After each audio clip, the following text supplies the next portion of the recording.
زموږ ډېر خلک په دې غفلت کې لوېدلي دي. یاره زه خو ملا یم، زه خپله د ځان اصلاح کولی شم. زه ملا ته چې څومره قدر غرور و تکبر نفس و شیطان ورکوي دا عام خلکو کې نشته. علم چې څونه قدر سبب د غرور د تکبر دی دا په عام خلکو کې نشته. دا ستا علم تکبر و غرور چې ورماته دا به د یو کامل مرشد په صحبت باندې ورماته صاحبان ته څه وایي؟ وایي د ریاکاري یې ځان راوګوري. ریاکاري درته وایم باره یې لیکلي دي وایي د ریاکاري ډېرې مرتبې دي، متعددې مرتبې دي. وایي بعضې خلک په دا صورت کې ریاکاري ښکاره کوي. باره مثال ذکر کوي وایي یو سړی برېتونه وخوري، وایي دی وایي چې زه خو نو برېتونه مې خریل دي چې خلکو دا خیاله باندې راسي چې زه نو ډېر عاجزه یم په دې برېتونه وخریل. امام غزالي صاحب مبارک دا د ریاکاري دلیل برېتونه به نه خریست. کشني کېدل یې پروا نه کوي، خریلو خبره په خریلو کې مو علما خبرې لري. ما نور وختونه مو ویلي دي علما قیل و قال پکې لري په جواز و نه جواز کې، خو افضله خبره ده د نه خریلو ده سړی به یې چې نه وخوري. وایي بعضې خلک بیا داسې امام غزالي صاحب وایي دا خپل څوڼې نه غوړوي، نه صفا کوي. چې څوک ورته وایي ولې دا ږیره و دا څوڼې چې داسې سره خیرنې سوي دي، دی وایي زه په نور مشغولتیاو باندې اخته یم، دې ته نه یم ورخلاص. ظاهري رنګ داسې ورکړي چې زه خو په عبادت اخته یم، دې شان ته چا هم پام نه دی. بعضې خلک وایي خپل کالي داسې خیرن ګرځي، وایي دی وایي یا څوڼې به هم صفا کوې ږیره به هم صفا کوې خیرن کالي به هم نه ګرځې. بعضې خلک بیا وایي دا سر یې داسې ټیټ نیولی.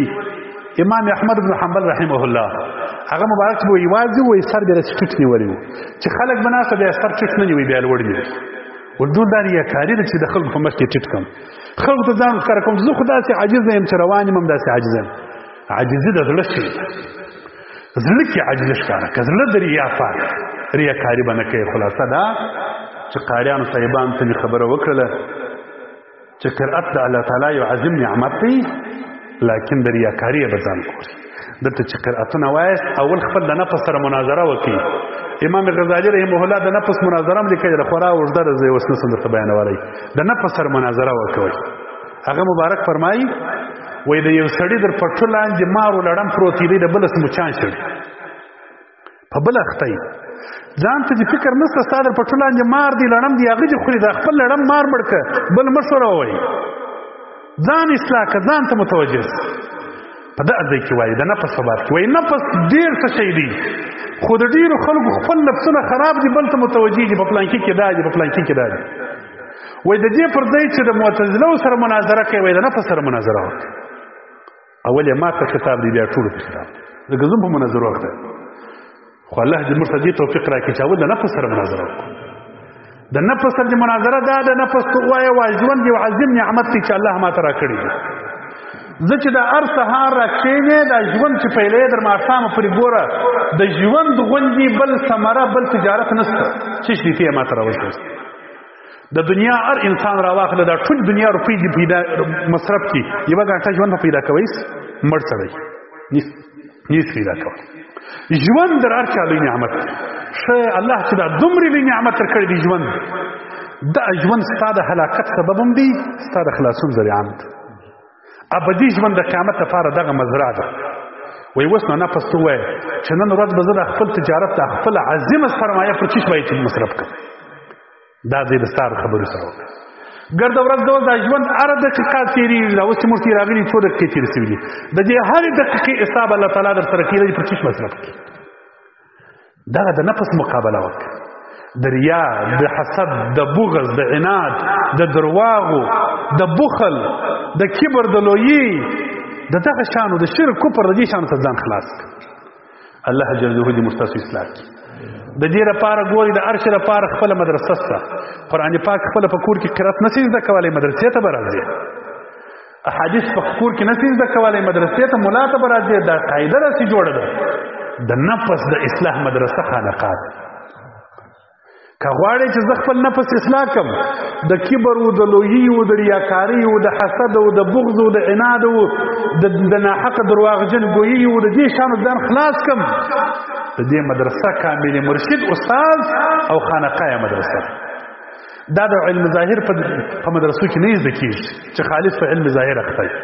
زموږ ډېر خلک په دې غفلت کې لوېدلي دي. یاره زه خو ملا یم، زه خپله د ځان اصلاح کولی شم.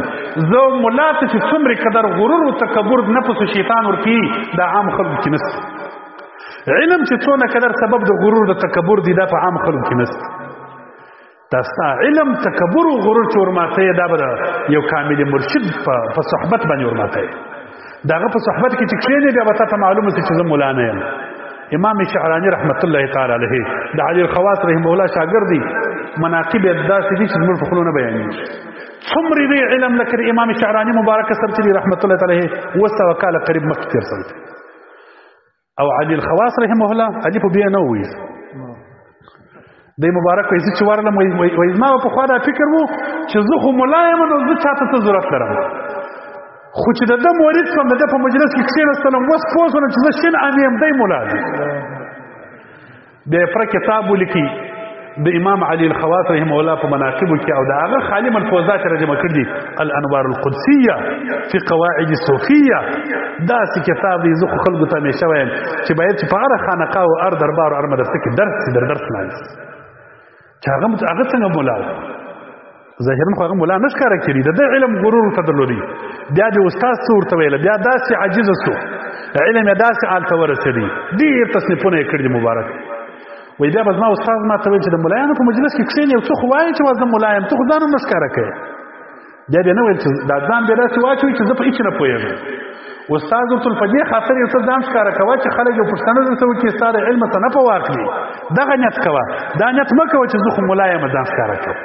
نفس د اسو ټک ټک یو خوارک نو نفس که سوځي د تصوف خانقاه او مدرسو ته به ځي. الله